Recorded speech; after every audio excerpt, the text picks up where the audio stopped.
యమునా నది తీరాన వెలసిన ఢిల్లీ అక్షర్ధామ్ ఆలయం భారతీయ శిల్పకళ ఆధ్యాత్మికతకు ప్రతీకగా నిలిచింది. 20,000కు పైగా శిల్పాలు, 108 అడుగుల నీలకంఠవర్ణి విగ్రహం, అద్భుతమైన నిర్మాణ శైలిలో ప్రపంచవ్యాప్తంగా పర్యాటకులను, భక్తులను ఆకర్షిస్తున్న ఈ ఆలయం చరిత్ర, విశేషాలు ఇప్పుడు తెలుసుకుందాం. సరిగ్గా 25 సంవత్సరాల క్రితం 2001 జూలై 2న యమునా నది తూర్పు ఒడ్డున నిర్మితమైన అక్షర్ధామ్ ఆలయ సముదాయానికి పునాది, పీట నిర్మాణ పనులు పూర్తయ్యాయి. అదే రోజున ఆలయ నిర్మాణానికి తొలి శిల్పాన్ని లాంఛనంగా ప్రతిష్ఠించారు. అనంతరం 4 ఏళ్ల పాటు నిరంతర శ్రమతో నిర్మాణం పూర్తయి 2005లో ఈ మహా ఆలయం ఢిల్లీ ప్రజలతో పాటు ప్రపంచవ్యాప్తంగా ఉన్న భక్తులు, పర్యాటకుల కోసం తన ద్వారాలు తెరిచింది. నేడు అక్షర్ధామ్ ఆలయం దేశ రాజధానిలోని అత్యంత ప్రముఖ ఆధ్యాత్మిక పర్యాటక కేంద్రాల్లో ఒకటిగా నిలిచింది. ఢిల్లీ వాస్తు వైభవానికి ప్రతీకగా ఈ ఆలయం గుర్తింపు పొందింది. యమునా నదీ తీరాన విస్తరించిన ఈ అద్భుత ఆలయ సముదాయం 19వ శతాబ్దపు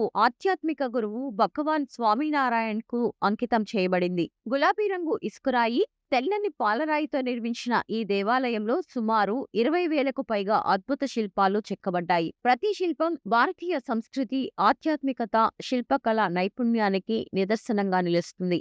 ఇటీవల ఈ ఆలయ సముదాయానికి మరో విశేష ఆకర్షణ చేరింది. బాలసన్యాసి నీలకంఠవర్ణి రూపంలో 108 అడుగుల ఎత్తైన భగవాన్ స్వామినారాయణ్ కంచి విగ్రహాన్ని ప్రతిష్ఠించారు. ఒక చేతిలో జపమాల ధరించి భక్తిభావంతో చేతులు పైకెత్తి నిలిచిన ఈ మహా విగ్రహం ఆలయ సౌందర్యాన్ని మరింత పెంచింది. వెనుక వైపు నుంచి చూసినప్పుడు ఈ విగ్రహం నేపథ్యంలో అక్షర్ధామ్ ఆలయం కనిపించే దృశ్యం సందర్శకులను ఎంతగానో ఆకట్టుకుంటుంది. అక్షర్ధామ్ ఆలయం మరో విషయాన్ని కూడా గుర్తు చేస్తుంది. ఢిల్లీలోని అత్యంత వైభవమైన హిందూ దేవాలయాల్లో చాలా వరకు ఆధునిక కాలంలోనే నిర్మించబడ్డాయి. వారణాసి లేదా భువనేశ్వర్ల ప్రాచీన ఆలయ వాస్తుశిల్పం యథాతథంగా నిలిచిన దేవాలయాలు ఢిల్లీలో చాలా తక్కువ.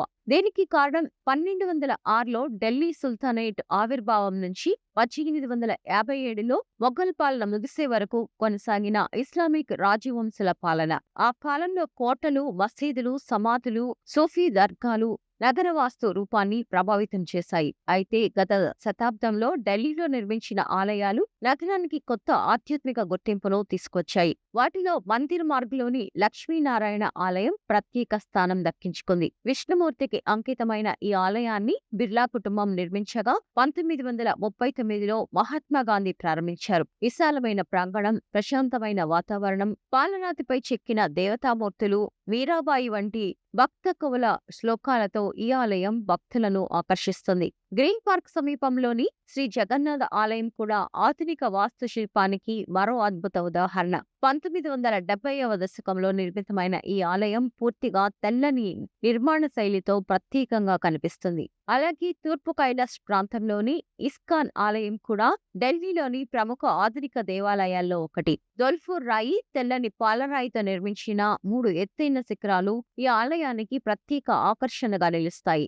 అక్షర్ధామ్ ఆలయం అందాలను ఆస్వాదించడానికి సాయంత్రం సమయం అత్యుత్తమం. సూర్యాస్తమయం సమయంలో ఆలయ శిఖరం వెనుక సూర్యుడు క్షేకాలం నిలిచినట్లు కనిపించే దృశ్యం నోయిడా మోర్ సమీపంలోని రహదారి నుంచి వీక్షిస్తే మరింత అద్భుతంగా ఉంటుంది. ఈ దృశ్యం ప్రతి సందర్శకుడి మనసులో చిరస్థాయిగా నిలిచిపోతుంది.